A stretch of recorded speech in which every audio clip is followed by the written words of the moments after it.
साथियों, आत्मनिर्भर भारत के लिए आत्मनिर्भर किसान भी उतना ही महत्वपूर्ण है। लेकिन इतने वर्षों से हमारे देश में कृषि और किसान को बेवजह के नियमों और कानूनों से बांधकर रखा गया था। आप सब किसान साथी जो सब मेरे में सामने बैठे हैं, आप तो खुद ही इतने सालों से इस बेबसी को महसूस कर रहे होंगे।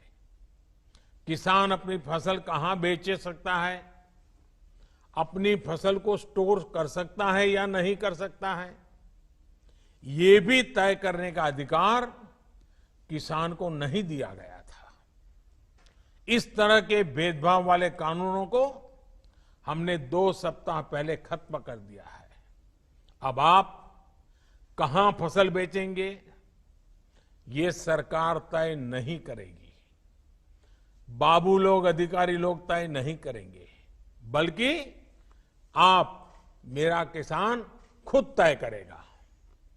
अब किसान अपने राज्य के बाहर भी अपनी फसल बेच सकता है और किसी भी बाजार में बेच सकता है। अब आप अपनी उपज का अच्छा दाम देने वाले व्यापारियों से, कंपनियों से सीधे जुड़ सकते हैं, उन्हें सीधे अपनी फसल बेच सकते हैं।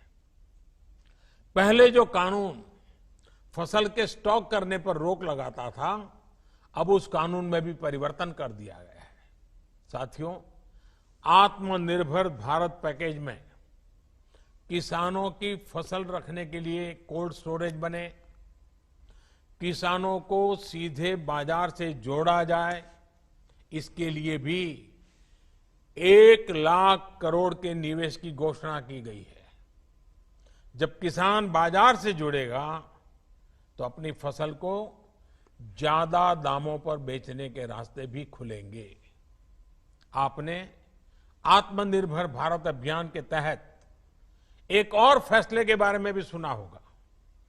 आपके गांवों के पास, कस्बों और छोटे शहरों में स्थानीय उपज से अलग अलग उत्पाद बने, पैकिंग वाली चीजें बने, इसके लिए उद्योग समूह बनवाए जाएंगे। इसका बहुत बड़ा लाभ किसानों को होने जा रहा है। अब जैसे खगड़िया में मक्का की फसल कितनी अच्छी होती है, लेकिन अगर किसान मक्के के उत्पाद बनाने वाली कंपनियों से सीधा जुड़ जाए, खगड़िया की मक्का के लोकल प्रोडक्ट तैयार हो, तो कितना फायदा होगा। इसी तरह बिहार में मखाना है, लीची है, केला है, हमारे यूपी में आंवला है, आम है, राजस्थान में मिर्च है, मध्य प्रदेश की दालें, उड़ीसा झारखंड में वनों की उपजें, ये हर जिले में ऐसे अनेक लोकल उत्पाद हैं जिनसे जुड़े उद्योग पास में ही लगाए जाने की योजना है।